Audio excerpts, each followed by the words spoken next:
নমস্কার, আমি মৌ। আমার নতুন একটি ভিডিওতে আপনাদের অনেক অনেক স্বাগত জানাই। আজ চলে এসেছি নতুন সুস্বাদু একটা রেসিপি নিয়ে। এই রেসিপি তৈরি করতে কি কি সরঞ্জাম লাগছে সেগুলো দেখে নেওয়া যাক। প্রথমে যে উপকরণটি লাগছে সেটি হলো পেঁয়াজ বাটা, তেজপাতা, সর্ষের তেল, নুন, হলুদ, জিরের গুঁড়ো, গরম মশলা গুঁড়ো, খোসা ছাড়ানো চিংড়ি মাছ, নারকেল বেটে দুধ বের করে নিয়েছি। এবার উনুনে কড়াই বসিয়ে দিয়েছি, তাতে তেল গরম হতে বসিয়ে দিয়েছি। তেল গরম হয়ে আসলে চিংড়ি মাছগুলো ওতে দিয়ে দেব। তার সাথে দিয়ে দেবো নুন আর একটু সামান্য পরিমাণ হলুদ। এবার চিংড়ি মাছটা হালকা লাল করে ভেজে একটা বাটিতে তুলে নেব।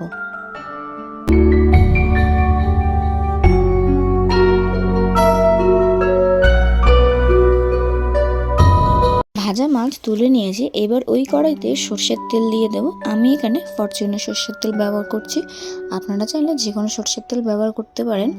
তেল গরম হলে তাতে দুটো তেজপাতা দিয়ে 10 থেকে 15 সেকেন্ড ভেজে নেব। নিয়ে এর মধ্যে এবারে বেটে রাখা পেঁয়াজ দিয়ে দেব। পেঁয়াজ বাটাটা দিয়ে ভালো করে পেঁয়াজটা ভেজে নেব।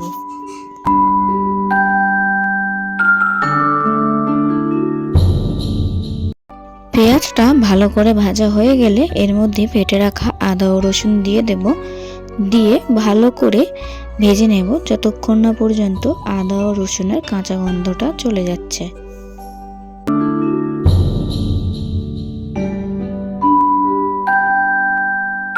আদা আর রসুনের কাঁচা গন্ধটা চলে গেছে।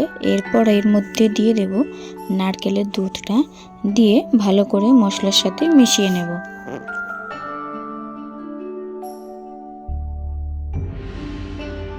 ভালো করে মশলার সাথে মিশিয়ে নিয়ে এরপর এর মধ্যে আমি একে একে দিয়ে দেবো হাফ চা চামচ নুন, হাফ চা চামচ হলুদ, ছোটো চামচের 1 চামচ জিরের গুঁড়ো ও কাশ্মীরি লঙ্কা গুঁড়ো দিয়ে ভালোভাবে 2 মিনিট মতো মিশিয়ে নেব।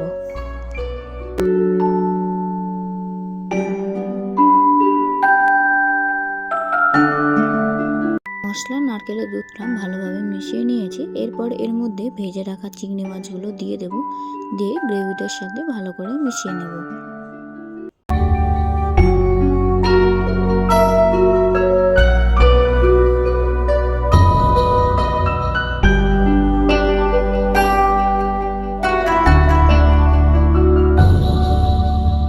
চিংড়ি মাছগুলো ভালো করে মশলার সাথে মিশিয়ে নিয়েছি। এরপরে যে বাটিতে আমি নারকেলের দুধ নিয়েছিলাম সেটাতে একটু সামান্য পরিমাণ জল নিয়ে ধুয়ে আমি কড়ার মধ্যে দিয়ে দিয়েছি।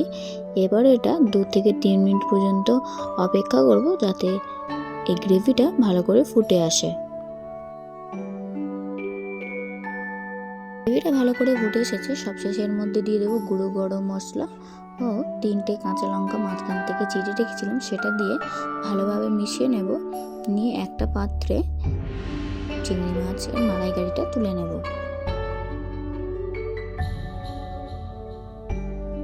চিংড়ি মাছের মালাইকারিটা হয়ে গেছে। এবার একটা বড় চামচের সাহায্যে পাত্রে তুলে রাখবো। তাহলে চলুন ভিডিওটা আজকে এখানে শেষ করছি। আপনারা ভালো থাকবেন, সুস্থ থাকবেন, স্বাভাবিক থাকবেন। আমার এই রেসিপিটি আপনাদের কেমন লাগলো সেটা অবশ্যই কমেন্ট করে জানাবেন। আর ভিডিওটি ভালো লেগে থাকলে অবশ্যই একটি লাইক দিয়ে দেবেন আর চ্যানেলটি সাবস্ক্রাইব করে দেবেন, যাতে নতুন নতুন ভিডিও আপলোড করলে আপনাদের কাছে তাড়াতাড়ি পৌঁছে যায়। তাহলে চলুন ভিডিওটা আজকে এখানে শেষ করছি। আপনারা ভালো থাকবেন, সুস্থ থাকবেন।